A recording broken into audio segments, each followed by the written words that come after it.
আমার উচ্চ মাধ্যমিকের ভাই ও বোনেরা, তোমরা যারা 2024 সালে ফাইনাল পরীক্ষা দিতে চলেছ, তাদের জন্য সুভাষ মুখোপাধ্যায়ের লেখা আমার বাংলা থেকে মাত্র হাতে গোনা কয়েকটি প্রশ্ন নিয়ে এসেছি।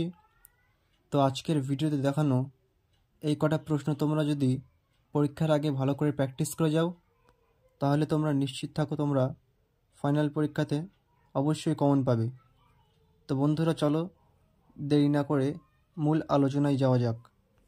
তার আগে আমার চ্যানেলে যারা নতুন, তারা অবশ্যই চ্যানেলটাকে সাবস্ক্রাইব করে নাও।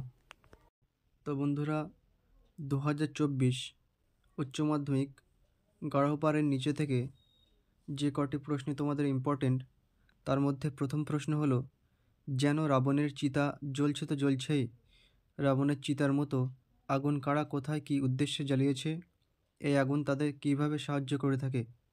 নেক্সট কোশ্চেন, এ অঞ্চলের গারোদের দূর থেকে দেখলেই চেনা যায়। কোন অঞ্চলের কথা বলা হয়েছে, গারোদের ঘর কেমন তার বিবরণ দাও। এবং গারো পাহাড়ের নিচে থেকে সর্বশেষ প্রশ্ন হলো, কিন্তু হাতি বেগার আর চলল না, হাতি বেগার আইন কি, তা আর চলল না কেন।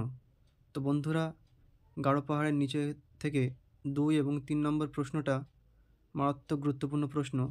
তোমরা এই দুটি প্রশ্ন ভালো করে মুখস্থ করো। এবার চলে আসছি ছাতির বদলে হাতি। এখান থেকে আমি তোমাদের জন্য মাত্র 2টি প্রশ্ন সিলেক্ট করলাম। তো চলো প্রশ্নগুলো দেখে নিই। প্রথম প্রশ্ন হলো, আর এক রকমের প্রথা আছে নানকার প্রথা, নানকার প্রজাদের অবস্থা কেমন ছিল, পরে তাদের অবস্থার কি পরিবর্তন হয়েছিল। এখান থেকে দ্বিতীয় প্রশ্ন হলো, সুভাষ মুখোপাধ্যায়ের ছাতির বদলে হাতি রচনা অবলম্বনে পাহাড়িদের উপর জমিদারদের শোষণ ও অত্যাচার বর্ণনা করো। তারপরে কলের কলকাতা। এখান থেকে তোমরা একটা প্রশ্নই দেখে রাখবে, হঠাৎ একদিন খেপে উঠল কলের কলকাতা। কলকাতা খেপে ওঠা বলতে কি বোঝানো হয়েছে, কলকাতার খেপে ওঠার ফল কি হয়েছিল। এবার মেঘের গায়ে জেলখানা।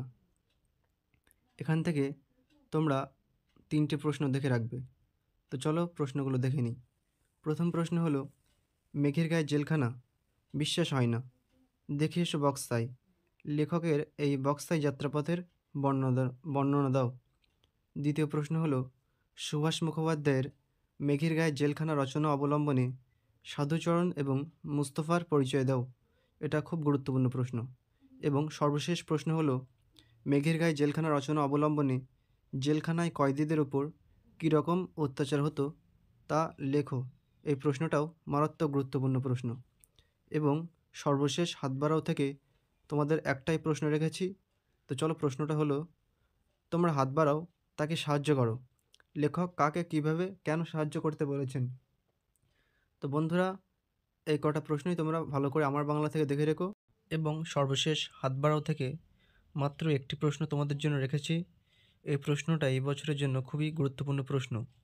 তো চলো প্রশ্নটা হচ্ছে, তোমরা হাত বাড়াও, তাকে সাহায্য করো, লেখক কাকে কিভাবে কেন সাহায্য করতে বলেছেন।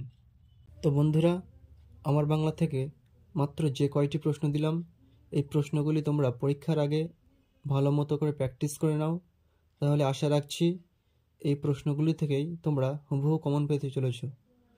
তো আজকের ভিডিওটা এই পর্যন্তই। সবাই ভালো থেকো, সুস্থ থেকো।